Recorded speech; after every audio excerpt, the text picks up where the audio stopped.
Hello everyone! Welcome back to Filipina Manskin channel. And today's video po is all about my cooking. I hope you like the video and please don't forget to like and subscribe to my channel. Leave a comment below. And thank you very much.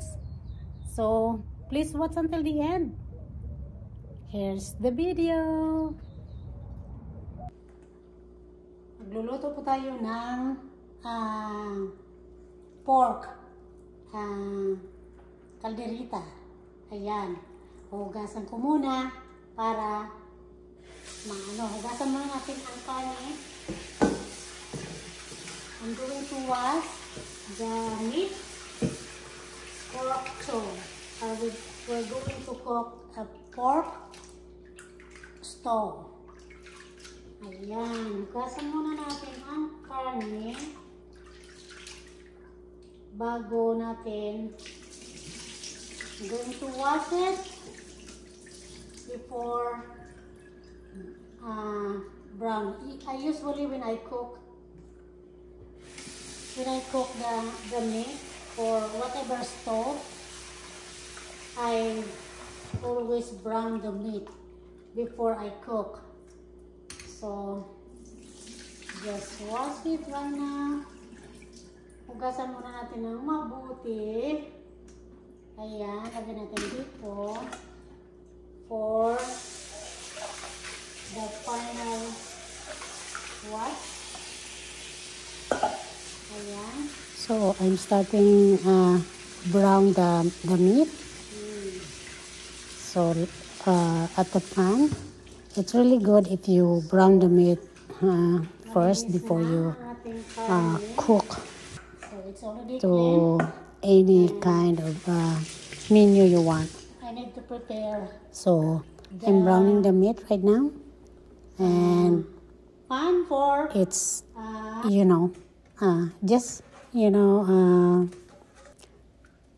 saute or whatever you call.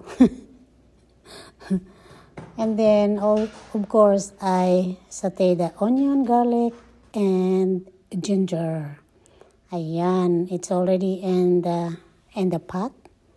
So we put the brown pork meat and stir for a little bit.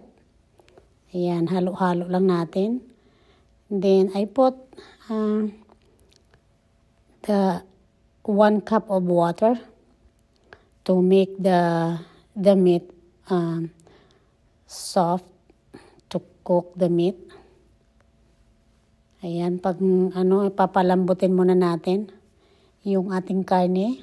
And of course, I put some seasoning like black pepper, granule seasoning, salt, and simmer for about 20-25 minutes. And for the meanwhile, I'm preparing the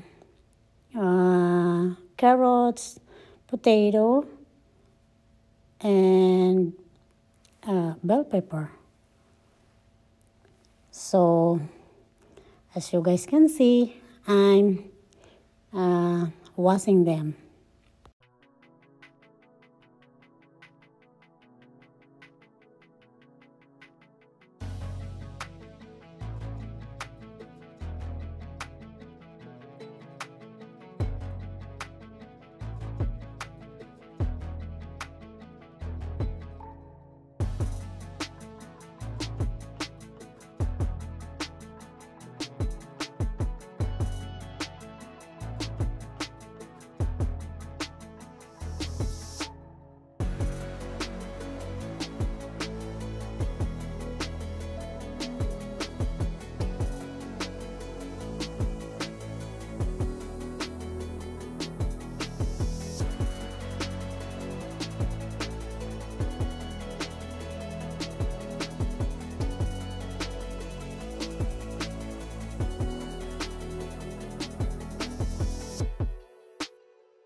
So everything is clean, the potatoes and the carrots.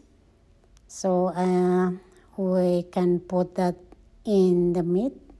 The meat is already tender and cooked. So let's put all the ingredients there and mix together. Ayan, halo-halo natin. Simmer for a couple minutes. And then, ito na.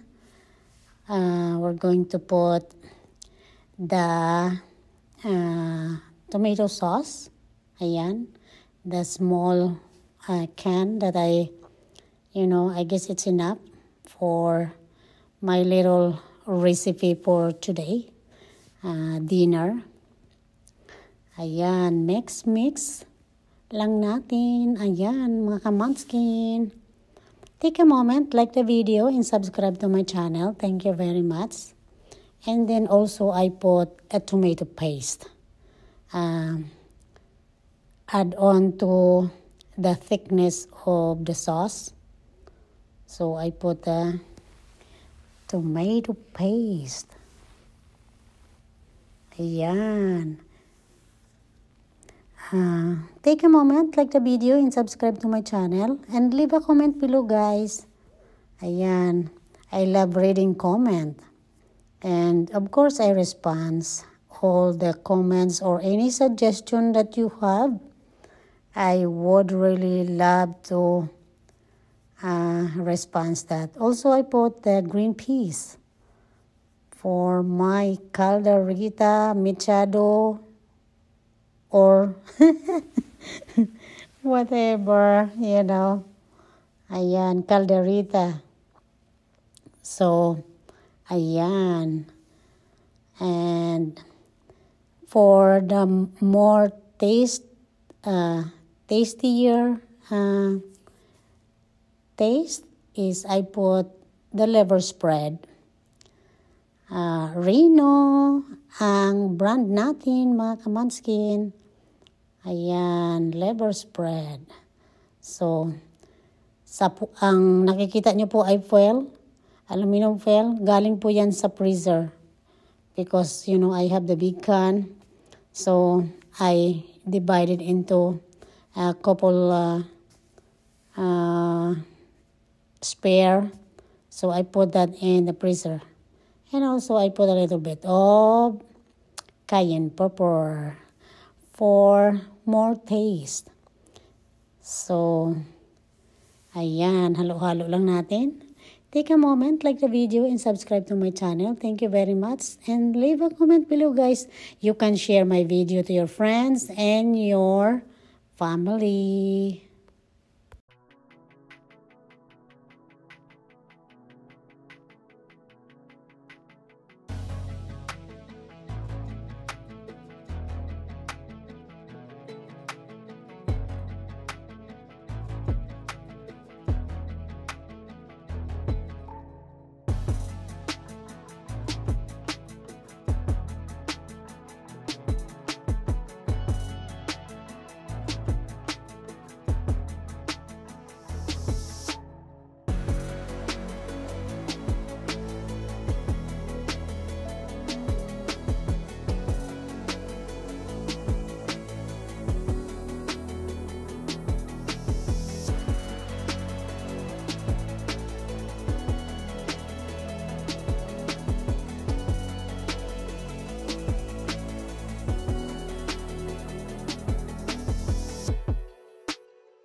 So, ayan na. Luto na mga kamanskin.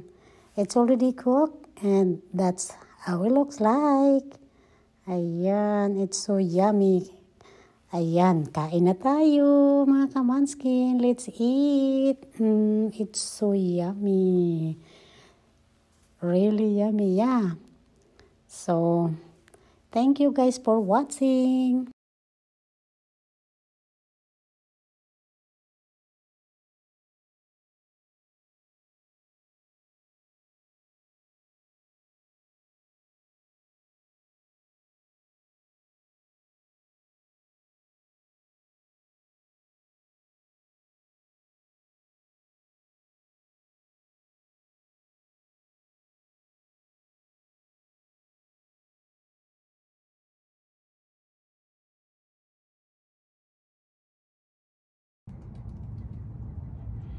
Thank you so much for watching. To all my subscribers, thank you so much. And I will see you in my next one. To all my kababayan, maraming salamat po sa panonood. Sana nag-enjoy po kayo. At magkita-kita po tayo sa susunod ko pang mga adventure. This is your Filipina Manskin signing out. I love you all. Babu. God bless.